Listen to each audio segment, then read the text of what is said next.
बनने चली हो। अरे तुमको बड़ा तकलीफ हो रहा है, कहीं भूत और तुम्हारा कोई गांठ बंधन तो नहीं है ना? हो सकता है, भाभी वैसे भी भूत वाली फिल्में बहुत देखती हैं।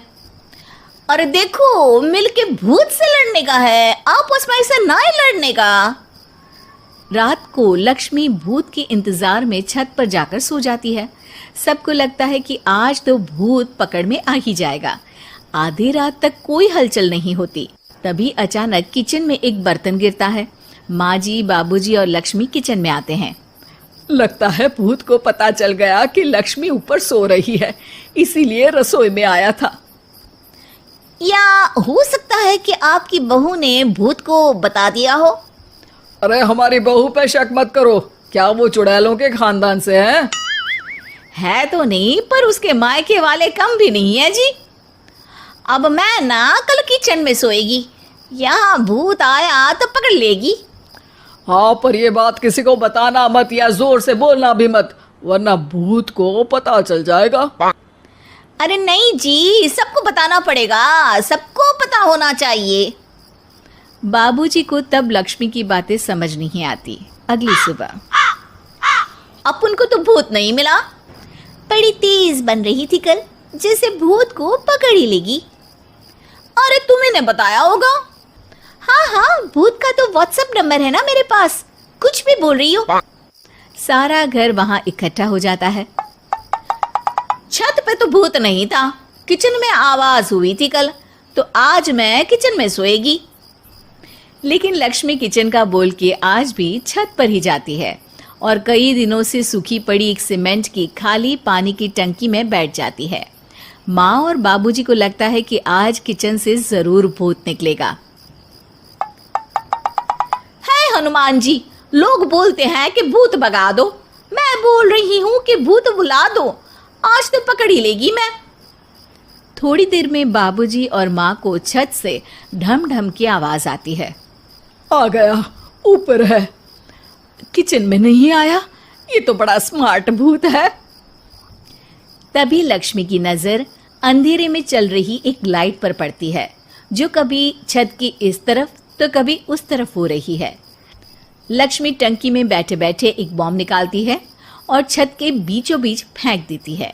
बॉम्ब फट जाता है। बाबूजी, माँ जी, आदित्य और बहू डर के मारे हॉल में निकल आते हैं और देखते हैं कि सीढ़ियों की तरफ से चीखता हुआ छोटू वहां आ रहा है। Mummy, mummy! अरे क्या हुआ छोटू, ऊपर क्यों गया था? भूत देख लिया क्या? वो आवाज कैसी थी? वो आवाज थी लक्ष्मी बाम की। वो भूत और कोई नहीं जी, छोटू ही है, जो रोज छत पे जाके डम डम की आवाज करते हैं। छोटू तुम? वो बाबूजी मैं।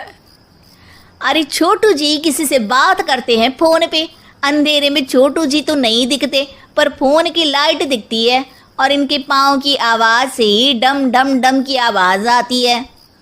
छोटू सच सच बोल। मैं अपनी एक दोस्त से बात करता हूँ रात को, आपका और मेरा कमरा आसपास है ना, इसलिए ऊपर जाके बातें करता हूँ ताकि आवाज ना आए। अरे भूत भी पकड़ा गया और उसकी गर्लफ्रेंड भी। अरे पर तुमने डरा के क्यों रखा घर में सबको भूत है करके? डर के मारे कोई चेक थोड़ी ना करने आता, और मैं कभी पकड़ा भी नहीं जाता ना, इसलिए। अरे तेरा तो भूत मैं उतारूंगी छोटू, होने दे सुबह। नहीं माँ जी, तुम्हारा बेटा है, टेढ़ा है पर तेरा है, मारने का नहीं जी, समझाने का। थैंक यू लक्ष्मी, तुम नहीं होती तो। अरे इमोशनल अत्याचार नहीं करने का, मैंने कहा था ना, जिस दिन भूत दिखेगा चूड़ी पहन लूंगी, चूड़ी तो कल नई चूड़ी दिलवा देना मेरे को। वाह लक्ष्मी, भूत का बॉम्ब तो फ्यूज निकला, ये लक्ष्मी बॉम्ब सही में धमाका कर गया। वैसे एक बात बताओ, तुमने तो कहा था कि तुम किचन में सोने जाओगी, तो छत पे कैसे चली गई? अरे भूत को कंफ्यूज करना था ना, इसलिए मैंने भी झूठ बोला, वरना भूत छत पे क्यों आता है ना भूत। अब सॉरी। नहीं, मतलब कि कल रात को किचन में छोटू ही था। अरे नहीं जी, उसका भूत था।